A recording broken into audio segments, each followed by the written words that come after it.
First told you about a Detroit family that had their home riddled with bullets by gangbangers 2 months ago. 3 were injured, but they're still being haunted by the aftermath. Well, we went back to that neighborhood with Detroit Police Chief James Craig to find out if this family's neighborhood can not only be saved, but be safe again. Found a bullet hole. 2 months later, and these little boys are still haunted by the remnants of an all-out street war on their block. A gang war no 3- and 4-year-olds should be caught in the middle of. What are they carrying? Well, some of them have guns because, you know, it's their job to make everything safer, to make your neighborhood safer, right? When police show up, in good times or bad, the guns make them fearful. You see, on May 24th, violence broke out from this now burned-out home, only 2 doors down. First, a gang fight, followed by a blaze of gunfire that lit up their home. Hitting the crossfire, Damon, a father of 8, his daughter, and little Jeremiah, a nightmare he still can't erase. So remember we told you we were going to make sure your block got safe? So Almost got shot. yeah, I know. But you've been talking to the doctor about that, so you're better. Almost got shot too. And Angel got shot too, I know. We've gotten the Reeves family help from a team of clinical psychologists who said the road to recovery would be long. They were a tremendous help.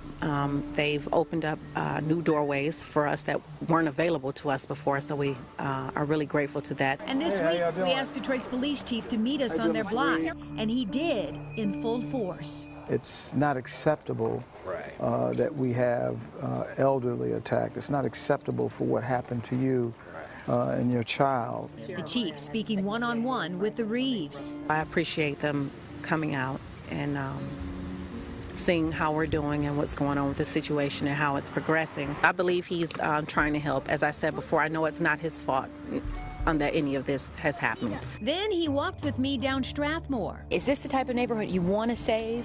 We want to save them all. I mean, certainly this is one because you remember the importance, but all neighborhoods in Detroit are important. But saving Detroit one neighborhood at a time takes work. When neighbors like the Reeves, they see a gang of thugs in a home like this, and they're coming out every day, and they're booming music, and they're... Call us, call. Now, but see, this didn't exist 8 months ago. We have, you know, our neighborhood police officers. Officer Brooks is assigned to their neighborhood, and she's been clearly visible since the shooting. We will not stand idly by and do nothing. It's just not going to happen. Still, Chief Craig says they can't do it alone. They need eyes in the neighborhood. I want them to, you know, call our investigators and give them information. And no one ever has to know. We just want the information. Exactly. And the chief says the message to thugs and criminals has to be clear. We run this. This is ours. And so we're going to let a small number of people infringe on our quality of life? I think not. Now the good news, some of those thugs involved in that shooting that injured little Jeremiah have been put into custody. Chief Craig says the best way for neighborhoods like the Reeves to keep criminals out is to start a neighborhood block club. Carol Reeves says she's planning to do just that with the help of her neighborhood police officer. We'll certainly be checking back in on this block to see how that goes and how little Jeremiah and Xavier are doing with their recovery.